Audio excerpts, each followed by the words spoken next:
Ibu Rahmi menceritakan bahwa Bung Hatta udah siap pergi tapi tidak jadi diundang. Ibu merasa nggak enak hati, bilang tidak ada undangan mengundang kita. Ayah cuman agak tercenung tapi ayah bilang tidak apa-apa, mereka melupakan saya. Tapi saya tetap ingat, artinya ingat pada negara, ingat pada tentara.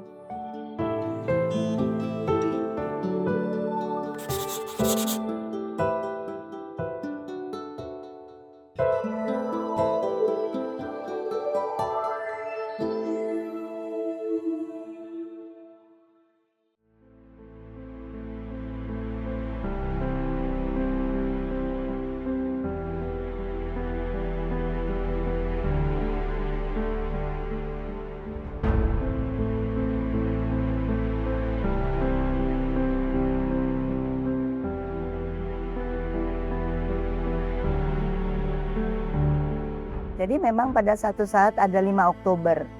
Biasanya 5 Oktober itu Bung Hatta diundang. Tapi mungkin ada satu saat di mana penggantinya mungkin lupa. Dan jangan lupa 5 Oktober 1945 itu yang menandatanganinya berdirinya TNI itu waktu itu disebut tentara, ya, tentara apa?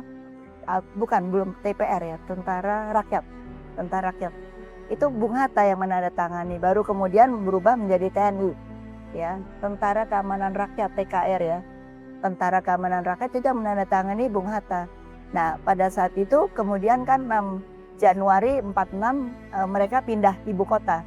Jadi mungkin ada arsip yang tercecer dan tidak terangkat. Nah, itu ada tanda tangannya Bung Hatta sebagai pendiri dari TNI. Begitu juga yang sekarang Kopassus dulu adalah Rekat, Resimen Pasukan Komando Angkatan Darat. Itu 23 Juli 1955 yang tanda tangani Bung Hatta juga. Ini banyak sekali para jenderal sekalipun sekarang banyak yang lupa gitu. Nah, ini yang harusnya diungkapkan lagi oleh para wartawan. Nah, satu saat ayah sudah memikirkan mau pergi.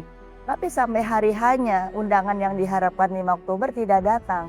Itu yang menulis Pak Rusyan Anwar menulis dalam cerita dia, Ibu Rahmi menceritakan bahwa Bung Hatta udah siap pergi tapi tidak jadi diundang.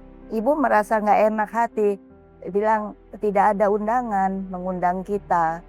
Ayah cuman agak tercenung tapi ayah bilang tidak apa-apa, mereka melupakan saya.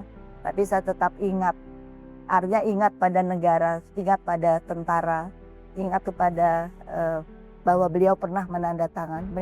Jadi yang mendiri. Jadi ibu sedih sekali. Kenapa kok? Ya waktu itu eranya berubah. Memang zaman Bung Karno juga nggak ada. Perayaan itu kan baru muncul waktu 5 Oktober zamannya Pak Harto.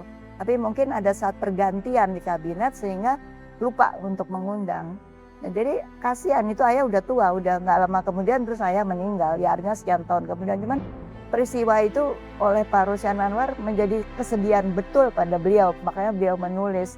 Dan beliau juga merasakan Ibu Rahmi sedih. Ya karena suaminya kok seakan-akan nggak dihargai, padahal kan dia tidak pernah mencari kekayaan dari apapun, malah kalau punya uang dibagi kepada yang lebih membutuhkan.